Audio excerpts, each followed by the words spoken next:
Okay, so today we're looking at the Berio Sequenza for flute. This is the first Sequenza. Berio Sequenzas are a series of virtuosic solo instrument pieces. They're often, they're usually very long and also virtuosic, and they tend to play with um, theatrics a little bit. Like, for example, the harp Sequenza, the music sounds unlike anything you'd expect from a harp. The trombone sequenza, the performer is supposed to be like in clown makeup, and it's inspired by a clown. Um, the first one is the flute sequenza, I think from 1958. And the big thing about this one that people tend to write about is that it's in proportional notation. But I think there's also a version that is in standard notation, so you can kind of compare the two. But yeah, the original is proportional, so it's like where the notes line up on the each line, you're expected to just play them. Um, like this amount of horizontal space is supposed to be one beat at beat equals 70, right? So I think it's like, yeah, there's like 7 beats ish per line. And of course, it gets to points where it slows down because you have fermatas, right? So the beat gets longer, but in those sections, the time is the same, right? So it's like you have to then stretch those measures out. This is why in your notation software you might have the option for ticks instead of actual bar lines. I think this is the first piece to really use the tick notation. I guess it's part of this collection of pieces by Berio, offered by the same publisher, Souveni Zerboni. Can't say I'm familiar with all of these. There's, I think there's also uh, a series of pieces for soloist and ensemble based on each sequenza. I'm not sure if they're called his serenadas or something. Another really famous sequenza is the third one for voice because he wrote that for his wife, Kathy Berberian. And that one has a lot of, it expects the singer to like do a lot of different vocal sounds, pretty much anything you could think of, um, spliced together. So,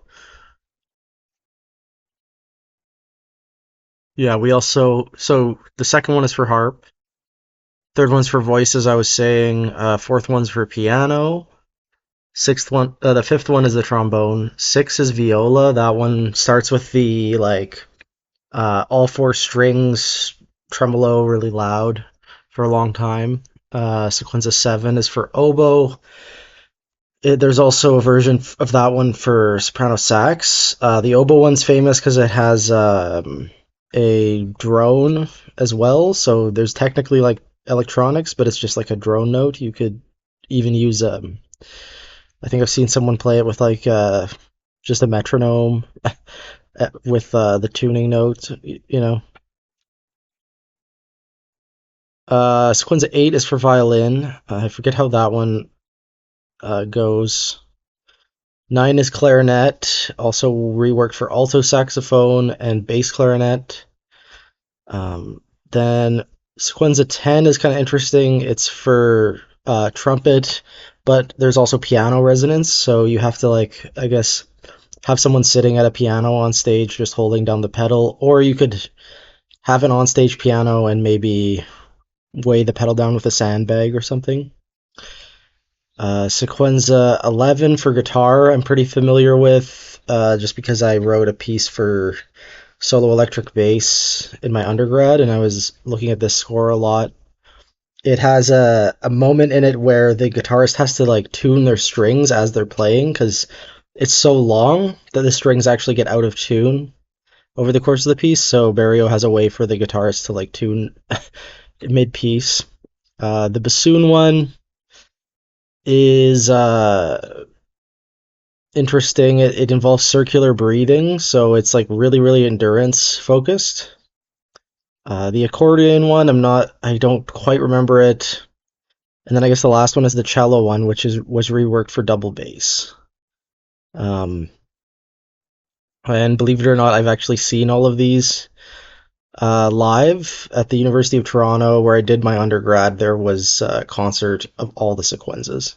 I may have seen, like the bass version instead of the cello version, or the alto sax version instead of the clarinet or whatever, but it was at least one version of each one, the whole series. And I mean, I think it has made a lasting impact on me as a composer. I still mainly write for solo instrument and don't see any problem with that, partly because like I think these pieces are so amazing.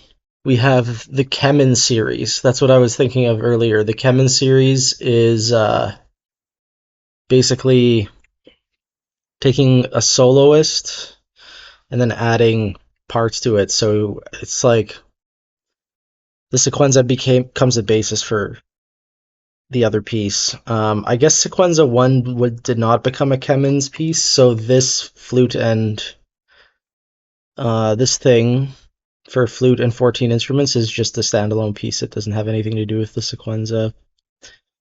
But the Kemen's series does not get performed nearly as much as the Sequenzas. That is your introduction. We have another Berio episode on the channel. I did 3 movements of Berio's Sinfonia. Um, so if you would like to know more about the composer, I cover his biography in that episode. Um, and it should be timestamped if you just want to go straight to the bio. But yeah, with that being said, let's listen to Sequenza 1, where it all started, and I will let you know my thoughts. A link to a recording is in the video description, as always. Okay, yeah. So it is really good. I'm definitely noticing some things on this listen that I hadn't in the past, like this motive of the long note that just like diminuendos and then the short up, you know, up note that punctuates the piece throughout. There's this interesting like use of all different sizes of duration. You get like even some really long notes towards the end here. Um, Interesting like little introduction of multiphonics just to like add something at that moment, and then like when you first get the repeated notes, right, that working its way towards flutter tonguing, and then flutter tonguing being a real major part of the piece.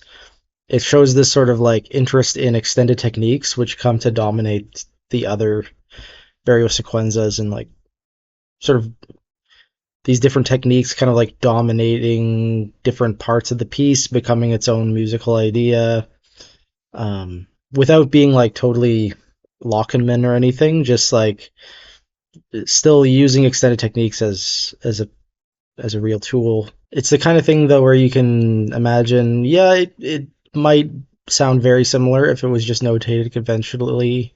Like how much does it actually add having this proportional notation stuff? But for 1958, I think that's a very original and interesting thing to do. So, yeah, that's the Sequenza number 1. Tomorrow we're looking at some Varese. It might be our first Varese episode, actually.